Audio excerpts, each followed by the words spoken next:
Հայաստանի Հանրապետական Կուսակցության երթևի նախագահ Հենրիխ Դանիելյանն է այստեղ։ Պարոն Դանիելյան, ինչ ուղերձով եք միացել այսօր հավաքին։ Մենք այսօր այստեղ ենք աջակցելու քաղաքական բանտարկյալներին, այստեղ ենք ասելու, որ միայնակ չենք թողելու մեր ազգային գործիչներին, իդեմս Սամվել Կարապետյանի, իդեմս արքեպիսկոպոսների, Միքայել և Բագրատ Սրբազանների, իդեմս հայրաքելական Սուրբ եկեղեցու սպասավորների, քահանաների, ովքեր այսօր կտանքների և քաղաքական հետապնդումների են ենթարկվում։ Այս պահին մենք լսում ենք Նունե Եսայանի կատարումը, որը ասում է «Զարթնի լաո»։ Մենք այստեղ ենք տեսնում ենք հազարավոր երիտասարդների, ովքեր այստեղ են ասելու, որ չեն հրքանալու,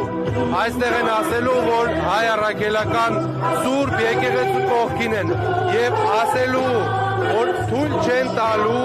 որ հայ առաքելական Սուրբ եկեղեցի որպես միակ հենասյուն, որը մնացել է հայ ինքնության, երիտասարդների հայկական ապագայի վերականգնման տեսլականի և Հայաստանի Հանրապետության միակ հայանպաստ և հայակենտրոն զարգացումը ապահովելու հենասյուն թույլ չենք տալու, որ խալխլվի և քանդվի։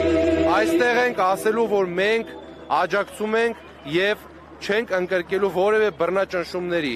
որևէ քաղաքական հետապնդումների։ Այստեղ ենք ասելու, որ մենք չենք փոխում խրամատը, որտեղ եղել ենք 2018 թվականից և 2018 թվականից առաջ։ Ազգային խրամատը, որը պահում է հայկական պետականություն, ինչպես ասել է երրորդ նախագահ Սերժ Սարգսյանը, այստեղ ենք, որ վերահաստատենք մեր մոտեցումները,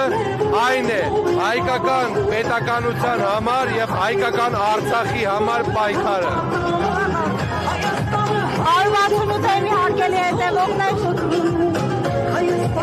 Նունե Եսայան